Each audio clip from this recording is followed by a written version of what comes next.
Hej, danes s tabo delim en nasvet, ki nam ga je dal Patrick Leonard. To je en znan ameriški songwriter, producer, deluje recimo za Madonno, z Michael Jacksonom, z Rod Stewartom, s Pink Floyd, tako res tak car. In jaz, ko sem šla enkrat na izobraževanje za poučevanje petja v LA, je bil on tam in nas je imel songwriting.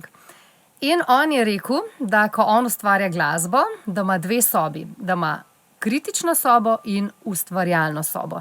In on ima dobesedno dve fizični sobi in se potem prestavi, ko je v ustvarjalni sobi, je ustvarjalen in si ne dovoli nič kritike, samo ustvarja in potem, ko ne čuti več te ustvarjalnosti, se prestavi v kritično sobo, kjer analizira in pač razmišlja še, kako bi lahko dvignil komad na višjo raven. In meni se zdi, da to lahko prenesemo tudi na petje, vsaj jaz svojim učencem to rečem, pa predvsem recimo sem to sebi mogla reči, ker jaz recimo sem bila 90% časa v kritični sobi, ko sem se začela učiti petje.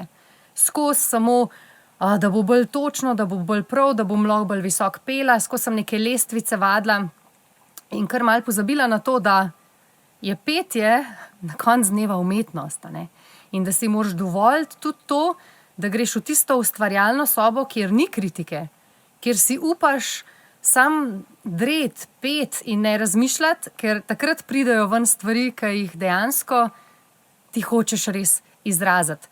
Tako da, evo, to je tak nasvet za danes, da ko greš pet, da imaš vsaj toliko časa na dan ali pa na mesec ustvarjalne sobe, kot imaš kritične sobe.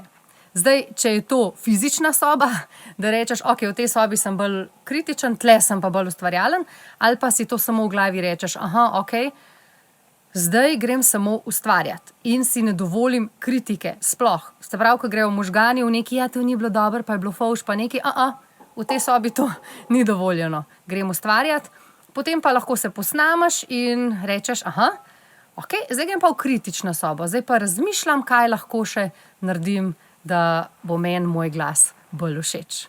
Evo, to je nasvet za danes, lepo se majte in se vidimo. Čau!